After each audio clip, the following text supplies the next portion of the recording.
canvas. It shows the conation of raw earthen material slabbed, stroked and molded at a pace provided by the doubt and fear. Every move weigh in the struggle of one to the other.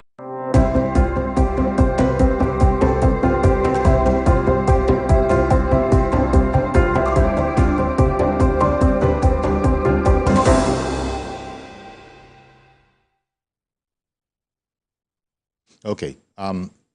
Thank you very much for staying with us. There's Mr. Yemi Makbadiron with us remotely, and Dr. Yusuf in studio here. And the point has been made that all these are very good ideas. And I think Mr. Makbadiron was actually telling us, you know, sort of looking at how we arrived here and how little by little these things, they become conventions. They're not right. Everybody knows they're not right, but there's this whole political scenario, political scene thing that the president now seems to be confronting. I remember there was a time when the president had to, you know, actually take a pause at his National Executive Council meeting and actually wonder at the number of people that were in here and that these things ought not so to be. And he had actually gone through the, you know, routine of naming people that weren't supposed to be here that he could see. So there's somebody that there must be some agency, somebody that is in charge of ensuring that you don't have strangers in a National Executive Council meeting. So it's that the policy softened enough for some people to be passed by just by eye. Oh, yeah, okay, no problem. Or maybe nobody's asking them. Now it appears that the administration is saying, no, we shall be asking questions. In fact, it's not going to even happen again. Because if the president, no less, is doing a personal memo, take the extension of it to the, you know, armed forces and other paramilitary organizations, handing that specialized, because let the president not just say that there will not be more than two cars following any particular general, and then it sounds like, well, sir, you know, actually there are certain implications, whatever. He's handed it over to the National Security Advisor, who is a professional. It does show that he means business. Exactly. Is the way some people... And it's not just even about the number of people. It's also about the value of the assets. I mean, you should be able to cap the value of the car that you should be riding. You know, some of these... It's a very important point that you're making. Some of these SUVs cost 100 million, 120 million, 150 million. And these are official. There's a sense in which that is why the official class feels privileged. Yes. In fact, that is why they head for somewhere to go and do a Thanksgiving service. Where are you going that you want to be riding a car that is for 200 million or something like that? I mean, look at the way it was being even defended in the National Assembly when there was this debate as to the cost of the vehicles that they were buying. It's a sense of entitlement. We should have a cap. So that is why I'm saying that this policy needs to be broadened in scope. Well, I wonder how much of a worry it is that, Mr. President, the other people have enjoyed their own. It's now our turn. We're coming down on everywhere. We are in a reform process. I thank you very much. That's the whole idea. This is a reform. Reform is not just about foreign exchange, about fuel subsidy. It has to go all over. Our ideologies. What's that national orientation agency that I think is now being given a sort of... Yes. They have to become much more into it. Okay, a politician is joining us. Good morning, Mr. Sunny Adenuga, chairman of Goods Party, reaching us from the UK. Good morning to you, sir. No, don't tell me he can't hear. Good morning, Sunny. Yes. Sunny in the UK. Good morning.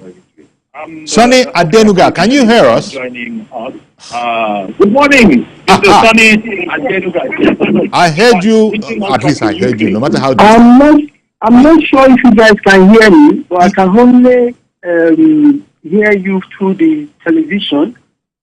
Can you hear me? Please go ahead. I can hear you ever so faintly. Good morning. Please go ahead. I'm just going to imagine that viewers at home can hear you. From the Please TV, continue, not Sonny. From the phone.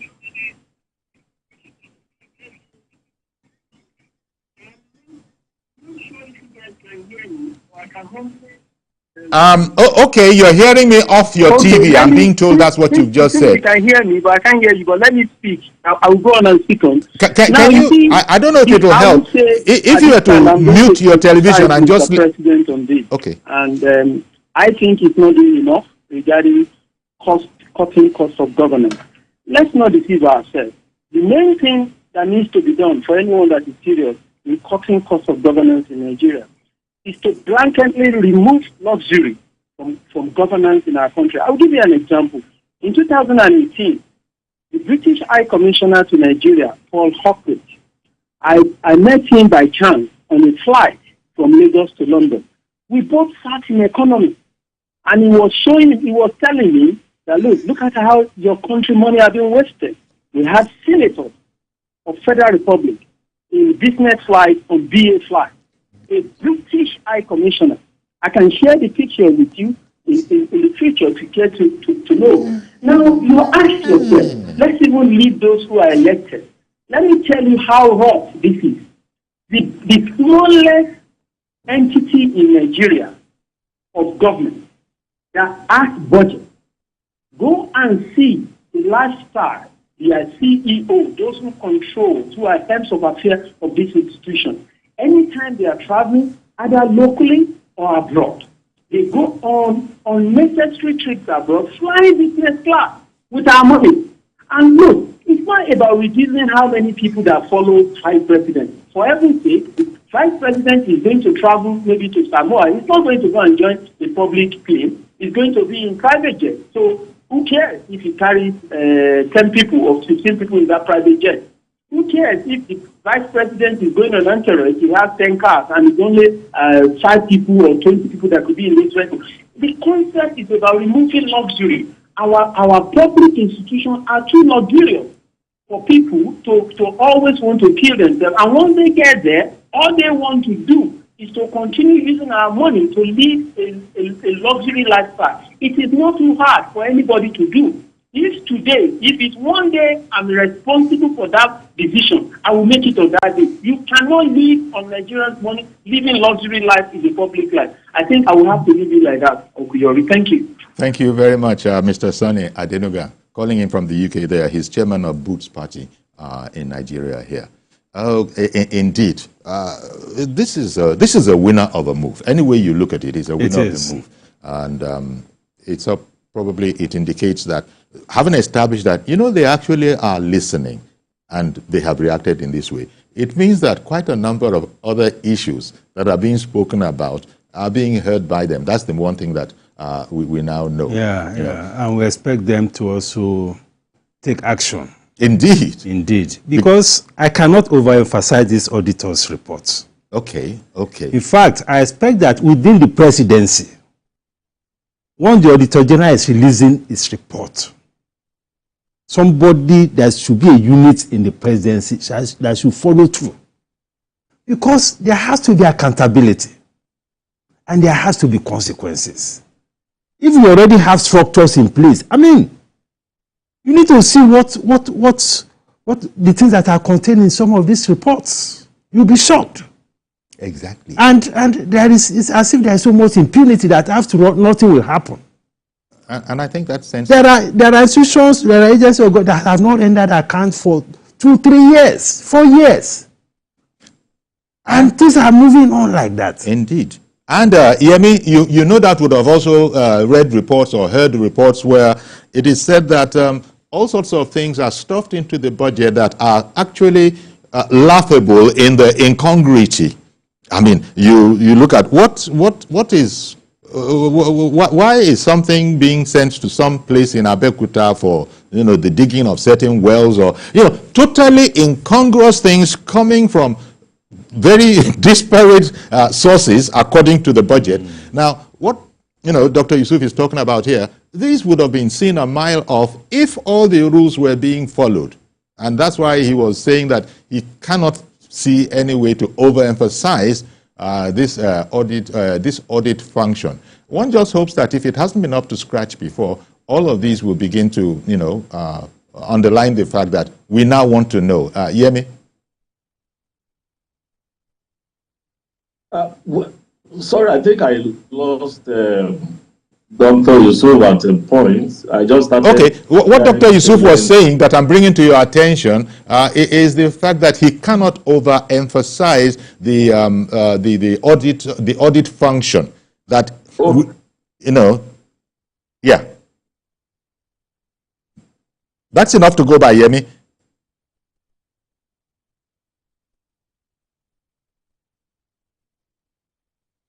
Oh, okay. I'm hearing that it's by the British, right? Yes, I just said by the British. Carry on, please. Yes, Nigeria, a country colonized by the British. Okay. Right? Yes. Post independence, incrementally started building, a political or governance structure that perfectly resembles that of the United States of America. We started with the parliamentary system of government, and then we ended up with the presidential system of government. But unfortunately, even the most educated of us keep, making comparison between an executive president and a prime minister of UK. They don't go together. So there are structural issues in Nigeria. There are also cultural issues in Nigeria. Don't forget, most of Nigeria, right, have a governance structure that is monarchical in nature. A situation where you have one person, that is all powerful, that is next to God, that nobody questions. And it still exists today in all parts of Nigeria. So Nigeria took, the monarchical side of the British system, right, threw out the parliamentary style, and then replaced it with the presidential system that thrives on, very powerful individuals. Yes. Nobody goes to election trying to elect a prime minister of Britain. No. Whoever becomes the prime minister of Britain today must have won an election in his own constituency. But by virtue of being the leader of the party that wins the majority in the House, he becomes the prime minister. So these are issues that we really need to look at. But I'm happy that for the first time,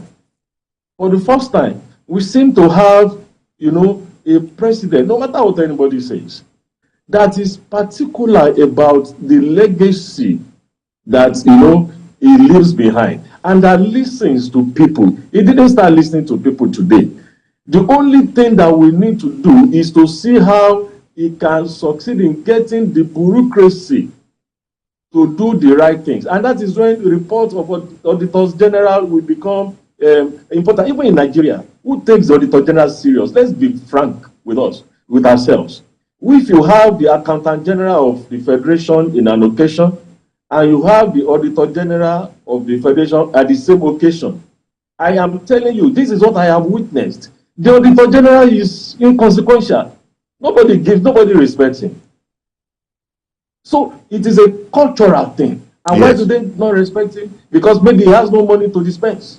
Okay. He's just with the books. So whatever he comes out with, those who have been indicted by the report of the Auditor General are the ones that are expected to implement, the report of the Auditor General. It's not going to happen. It's not going to work. Okay. Good morning, Mr. George. Thank you very much for holding on. Go ahead now, please.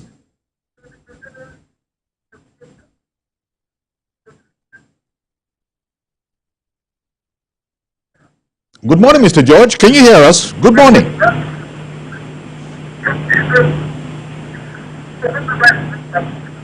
Oh.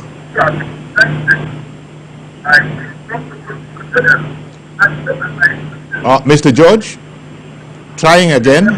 Can you hear us? Okay. We're going to take it that there's a technical issue, whatever that means.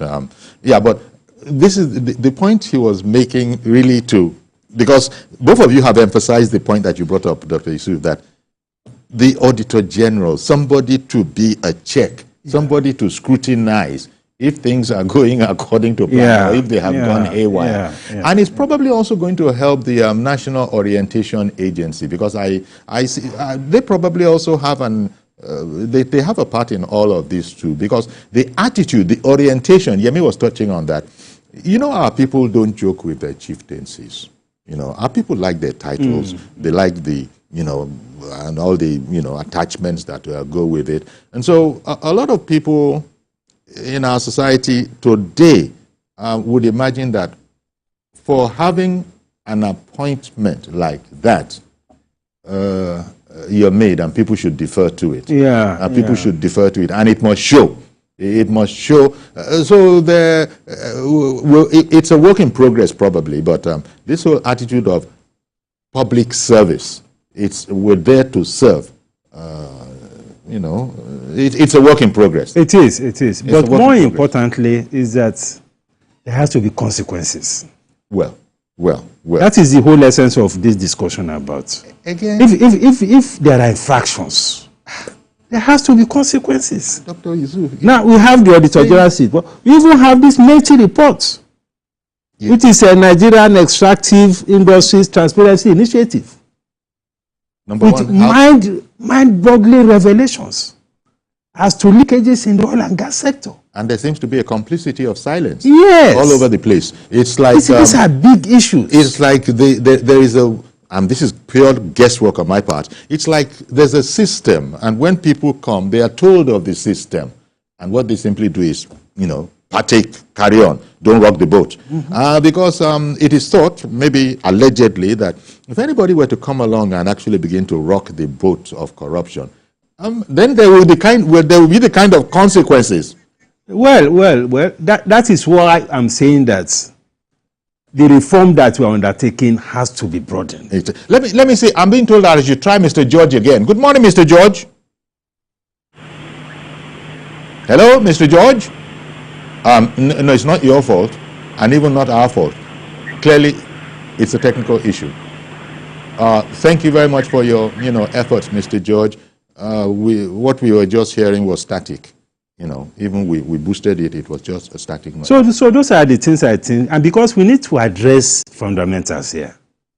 The steps that has been announced are good, but we need to go beyond that to address fundamentals. And the chairman of EFCC said something at the inception of his own regime. He talked about corruption prevention approach. So that you don't wait until people have stolen the money. And now begin to chase them around. We should have a framework, a risk management framework, to ensure that you address corruption risks anywhere within the system. So that before it happens, there's a red flag. There are procedures, there are frameworks to ensure that these things don't happen. Indeed. Because once they happen, to go back and redress it, get them punished, you see how much it costs them. Indeed. Be going to cost, be getting SAN and all of that. So we should commit to ensuring that we have a framework through all this reform process to minimize corruption, to prevent a preventive approach to corruption.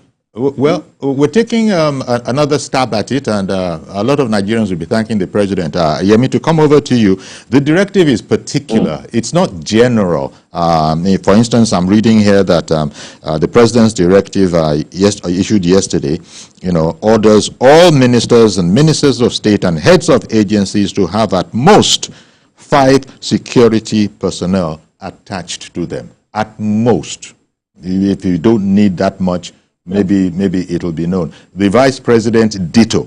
The vice president also has his own limitations, since the president started out by cutting even his entourage as well. Now, with those kind of, that level of being particular, then the people can see if these things are being addressed. Because we know what we were seeing when they say a minister is coming by, or the vice president is coming by, or the president is coming by.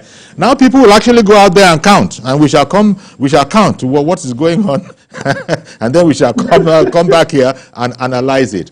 A bold approach as we run out of time, but I think I take the point you've made that this must not be let go of, and we need to see it extended across the board to all offices, you know, public, especially as it relates to public property and procedures? Yes, I think two things that excite me in all of this is the fact that, number one, this is coming from the president himself. Yes. So the president has taken ownership, and it means that the people down the line will most likely have to make adjustments. Number two is that the president's directive was not a bogus one with regards to the issue of security. For the 5 security operatives, he specifically listed 4 policemen and 1 DSS. Exactly. So there will be no reason why the operatives of security and civil defense will also be want to be part of the part of the entourage. There is not going to be any reason why other security outfits, because you see, when big men move around, it is always like a bazaar, an opportunity also for the boys. Yes. That is why you find out that with all the security agencies that we have, if each one of them donates 1 person to each entourage, you are going to have over 10 or a dozen. But now the president is restricting it to 5. Another thing. Well, sorry, Yemi, we've run out of time. I really do beg your pardon, Yemi. I'm so sorry. But I want to thank you very, very much for making time out of your busy schedule for us. Thank you very much, Mr. Yemi Makpadirun, strategy and governance expert. In fact, in studio here, let me also thank you, Dr. Yusuf. Thank you very much for, again, as always, making time for us. Dr. Muda Yusuf, he is the CEO, Center for the Promotion of Private Enterprise. Indeed, that's our program today. Do please join us on Monday for a fresh edition. I am Iyori Folari. Do have a great weekend. Bye-bye for now.